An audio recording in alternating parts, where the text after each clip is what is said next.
Friends, അപ്പോൾ എല്ലാവരും വെക്കേഷനൊക്കെ അടിച്ചു പൊളിക്കായിരിക്കില്ലേ. നമ്മളിപ്പോൾ വെക്കേഷനായിട്ട് എവിടെ പോകണമെന്ന് വിചാരിച്ചപ്പോൾ എപ്പോഴും താനേ ബീച്ചൊക്കെ അല്ലേ, എന്നാൽ ഇന്ന് റൂട്ടൊന്ന് മാറ്റി പിടിച്ചാലോ എന്ന് വെച്ചിട്ട് നമ്മൾ ലുലു മാളിൽ പോകാമെന്ന് വെച്ചിട്ടോ. അങ്ങനെ നമ്മൾ ഇതാ റെയിൽവേ സ്റ്റേഷനിലെത്തി.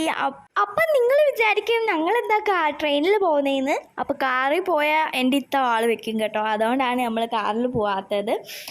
അങ്ങനെ നമ്മളിതാ റെയിൽവേ സ്റ്റേഷനിൽ എത്തി. അപ്പോൾ നമ്മൾ ട്രെയിൻ ഇവിടെ വന്നിരിക്കുകയാണ്.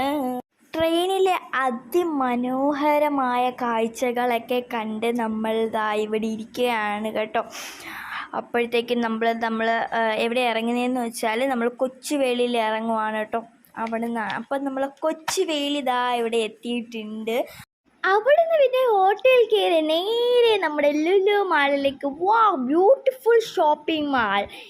ഞാൻ എക്സൈറ്റഡ് ആണ് കേട്ടോ, കാരണം ആദ്യമായിട്ടാണ് ഞാൻ ട്രിവാൻഡ്രം ലുലു മാളിൽ പോകുന്നത്. ഞാൻ പോയിട്ടുള്ളത് കൊച്ചി ലുലു മാളിലാണ്, പക്ഷേ എനിക്ക് അവിടെ അത്ര കാണാനായിട്ടൊന്നും ഇല്ലായിരുന്നു. എനിക്ക് കൂടുതൽ ബെറ്റർ ആയിട്ട് തോന്നിയത് ട്രിവാൻഡ്രം ലുലു മാളിലാണ്. അപ്പോൾ അവിടെ ചെന്നുള്ള ലീലാവിലാസങ്ങളും ലുലു മാളിലെ നല്ല നല്ല കാര്യങ്ങളും കാഴ്ചകളൊക്കെ പാർട്ട് 2 ആയിട്ടിടാം. എല്ലാവരും മറക്കാതെ പാർട്ട് 2 കാണണം കേട്ടോ. അപ്പോൾ നമ്മുടെ ചാനലൊന്ന് സബ്സ്ക്രൈബ് ചെയ്ത് സപ്പോർട്ട് ചെയ്യണം എല്ലാവരും. അപ്പോൾ എല്ലാവർക്കും ta-ta bye bye, see U.